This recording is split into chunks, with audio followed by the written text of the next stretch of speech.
Saluton, parolas Tomaso. Hi, it's Thomas here, and today I'm going to talk about a common question that comes in several different forms, and that is, how did you become fluent in Esperanto, or how long did it take you to become fluent in Esperanto?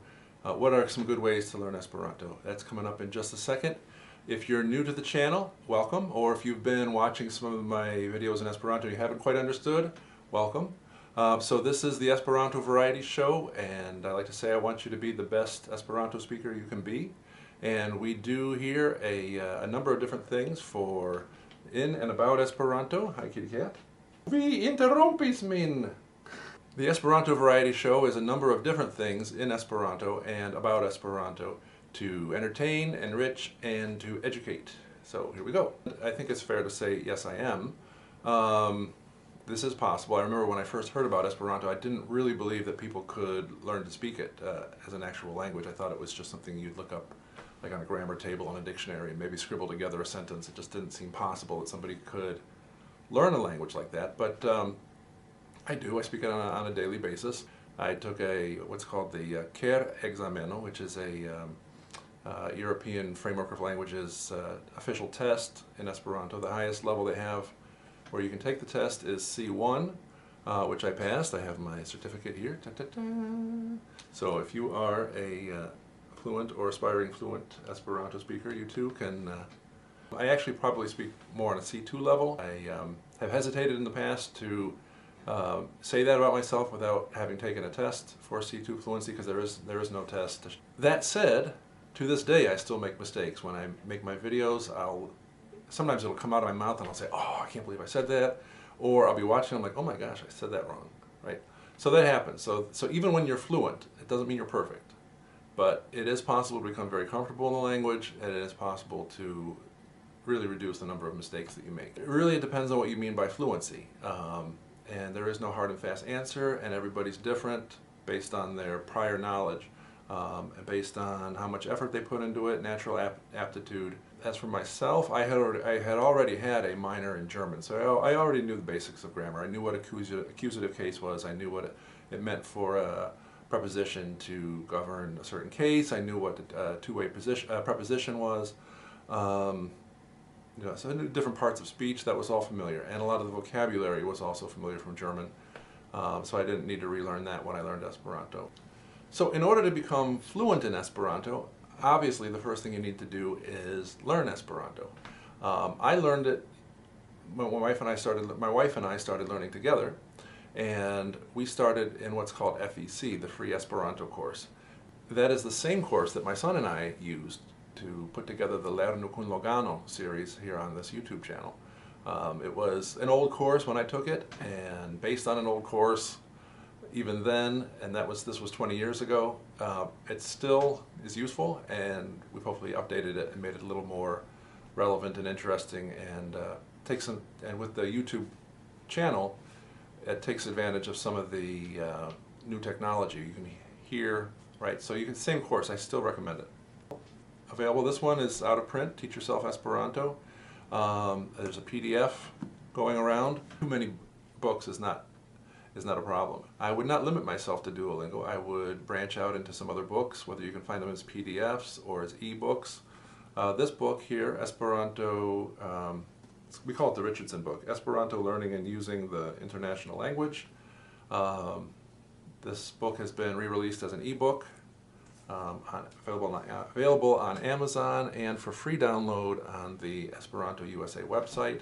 I'll try to include some links down below. That was a very good book. It includes basic lessons, basic grammar, and then a beginning reader. So that was a big help.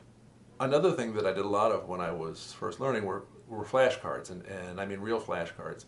I still have a lot of them. Not that I use them now, but I dug these out of the attic. I was learning basic words like afabla and kies, tamen, right? And then I reused the cards. There are apps you can put on your phone for flashcards. By all means, whatever you're going to do is a good choice. One advantage of real flashcards is they're kind of a pain in the butt to use, and because they're a pain in the butt to use, your mind is focused on them longer. You spend more time writing them out. when you have them in your pocket, you're like, oh, you know, you can't pick it up and say, oh, let me check my messages at the same time. There are fewer distractions, right? So I still think that in this day and age, there's room in our lives for real flashcards. You can have a flashcard with you, and if there's something you think of to write, you can write down the English word, and then at the end of the day, you come home, it's still in your pocket. Well, you got to finish making the flashcard. I would buy sometimes blank flashcards and color code them depending on what language I was using. Of course, green was for my Esperanto words. Oh wow, look at that. I should really look at this sometime. By the way, we've got a video suggestion up above about a little more detail about those cards. Now, if you want to get good at Esperanto, it helps if you have somebody to speak with. In my case, my wife spoke Esperanto. That is, she was learning Esperanto with me. So on Thursdays, sometimes all day long, we would just speak Esperanto with each other, or we tried to, right? And you might not have somebody in your house to do that. So, you know, another thing that I did right from the beginning was I would email people. I had a lot of email contacts with people from different countries, even after just a month. And in fact, going to the question of how long it takes to speak Esperanto, after a month, I remember this very clearly. I got an email and I thought, and I read it. I had to look up the words ahead of time. And then I went back and I sat down and I printed out the email. That's what we did back in those days. And I wrote on the paper all the words I didn't know. And then I sat down and I read the whole thing end to end, and I said, well, you know, I understand this whole letter from this person. And it was short, probably just a paragraph. And at that moment I said, you know what, Esperanto will always be mine. I'll never, as long as I have the dictionary, I'll always be able to read and write simple messages in Esperanto. Right? And that was a big motivation to keep going, would be actually using it for what it's meant to be used for. One new tool, which program I think is really worth taking advantage of, is called ekparolu.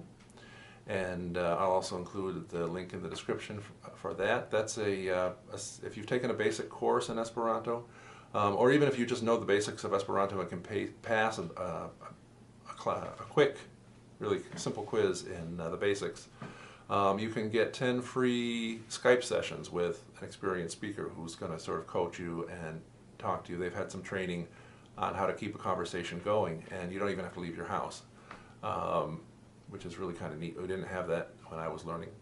So even if you don't have somebody to speak in your house, you can still take advantage of that right from the start, or at least right from when you've finished a course like Lerno con Logano or the Duolingo tree.